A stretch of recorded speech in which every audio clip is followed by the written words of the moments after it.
Un coach, un thérapeute, un psychologue, un psychiatre, un psychanalyste, c'est quoi la différence?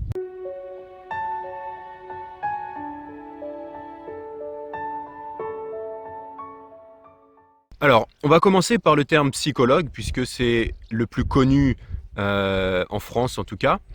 Le psychologue, c'est quoi? C'est une personne qui a étudié la psychologie, qui a un master au minimum, donc 5 ans après le bac en psychologie, et qui va faire des interventions pour aider ses patients. Le psychologue travaille souvent avec un psychiatre. Il travaille en partenariat. Parce que le psychiatre va lui travailler sur des conditions plus lourdes, des problèmes plus importants au niveau mental, et va être capable de donner des médicaments. Donc le psychologue, quand il a un patient qui a besoin de médicaments, va passer par le psychiatre ou le médecin généraliste pour donner des médicaments. Le psychologue va être capable de faire un diagnostic. Quand on va dans le domaine de la psychanalyse, c'est très proche du psychologue. Le psychanalyste va simplement avoir été formé sur des types de psychanalyse, donc comme Jung, Carl Jung ou Freud, et va orienter son travail sur la partie analyse, donc vraiment de ce qui s'est passé dans le passé. Quand on parle de thérapeute, un psychologue peut être un thérapeute. Et d'ailleurs, la plupart des psychologues qui sont les plus reconnus au monde, eh bien, ont créé certains types de thérapies. Par exemple, si on parle de la thérapie Gestalt, eh bien, c'était un psychiatre qui a créé cette thérapie. Si on parle de l'ACP, l'approche centrée sur la personne, eh bien, on voit que Carl Rogers était également un psychologue. La psychanalyse jungienne, par exemple, qui a été créée par Carl Jung, le psychologue, eh bien, on voit également qu'il y a une thérapie qui a découlé de son travail, la thérapie jungienne, et on va appliquer certains types de principes, de techniques qu'il a découverts, inventés, utilisés dans son travail. On voit la même chose avec Carl Rogers, qui a créé l'approche centrée sur la personne, qui est une approche humaniste, il est très connu pour ça.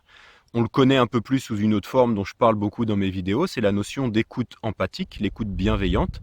Eh bien, ça fait partie des thérapies qu'on utilise grâce à ce psychologue qui a créé cette démarche.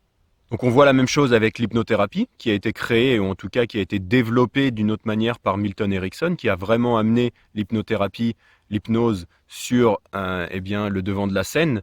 Il l'a utilisé en thérapie clinique, et puis il l'a amené aussi dans son cabinet en thérapie classique avec des personnes qui peuvent avoir des problèmes de couple ou des phobies ou ce genre de choses. Donc on est plus dans le cadre de la thérapie, donc on va l'utiliser également comme ça.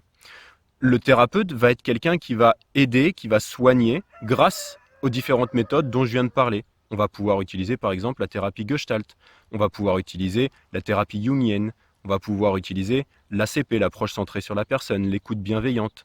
On va pouvoir utiliser tout un tas d'autres techniques comme l'hypnothérapie pour aider nos clients, pour soigner nos clients. Alors dans le cadre d'une thérapie, quand on est un thérapeute, eh bien on va parler de patient. Donc il y a une ligne qui est vraiment fine entre le patient et le client. Le client va plus être dans le cadre du coaching, où là, on va travailler sur des objectifs avec notre client, des objectifs précis, on va travailler ensemble en partenariat pour trouver quelle est la chose la plus efficace, la manière la plus efficace d'atteindre ces objectifs, quand le thérapeute, lui, va plus travailler sur, on va aider le patient à se libérer de certaines souffrances, à se libérer de certaines émotions qui le perturbent, à se libérer de certains événements du passé, et on va utiliser ces différentes techniques.